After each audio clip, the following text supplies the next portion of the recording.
Sud Radio à votre service. Avec Fiducial, une offre globale de services proche des entreprises. Et avec nous aujourd'hui, Pierre Malo, bonjour. Oui, bonjour. Vous êtes fondateur et dirigeant de la maçonnerie qui porte votre nom. Vous êtes à Haute-Rivoire, à côté de Lyon, dans le Rhône, avec une spécialité, puisque vous êtes dans le bâti ancien, Oui, en particulier le patrimoine classé. Donc ça demande, j'imagine, des spécificités particulières.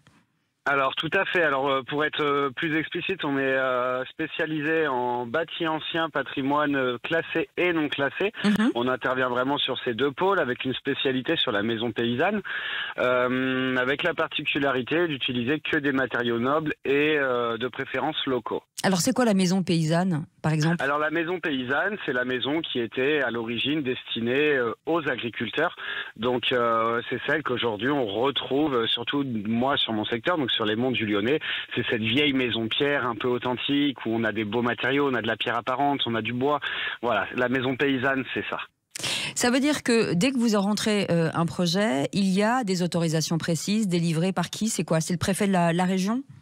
Alors les autorisations, c'est des demandes de travaux préalables, ça peut être une DP ou des permis de construire en fonction de l'ampleur des travaux et des modifications qui sont apportées. Et nous, on met un point d'honneur à respecter l'architecture en place. Comment ça se met en œuvre?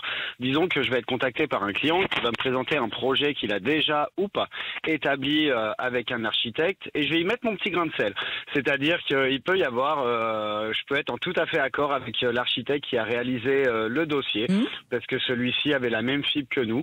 Et des fois, ça arrive qu'il faut un petit peu conseiller, être un petit peu pédagogue et dire écoutez, là, un linteau en chêne, on serait un peu plus dans l'harmonie du pays. Là, une ouverture avec une petite voûte en pierre, on serait en 100% d'accord avec l'architecture en place. Voilà comment on amène à faire en sorte que ces maisons soient respectées et qu'on conserve notre architecture qui est si riche.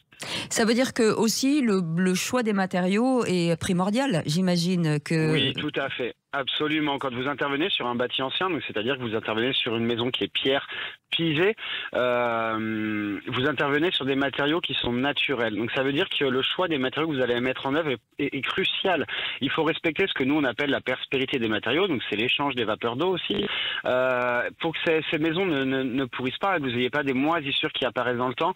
Il faut utiliser des matériaux qui sont en accord avec ça. Donc on va utiliser de la chaux, par exemple, sur nos montages de pierre, sur nos scellements d'ouvrage. Voilà comment on respecte nos bâtiments. Alors c'est un savoir-faire séculaire. J'imagine que l'ovation pour les pompiers et les artisans pour Notre-Dame a dû vous réchauffer aussi le cœur de dire enfin ces métiers sortent dessous des radars.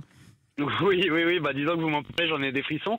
C'est tout à fait ça. Enfin, disons que certains de mes compagnons de parcours y sont et y ont été.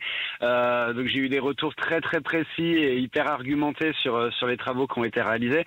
Et c'est l'ouvrage d'une vie. Ouais, et puis ce sont des savoir-faire qui doivent être pérennisés et protégés. Surtout. Exactement. Il faut absolument conserver et retransmettre ces savoirs.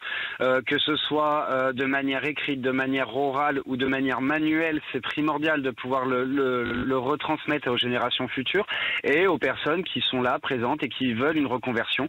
Voilà, peu importe là où on va pouvoir amener notre savoir, on l'a pas inventé. C'est des générations et des générations et des générations. La seule chose qu'on fait, nous, c'est qu'on améliore ce savoir en apportant des technologies nouvelles. Mais finalement, le point central, il est toujours le même. En tout cas, vous racontez magnifiquement ce beau métier. Merci beaucoup, Pierre Malo, d'avoir été avec nous.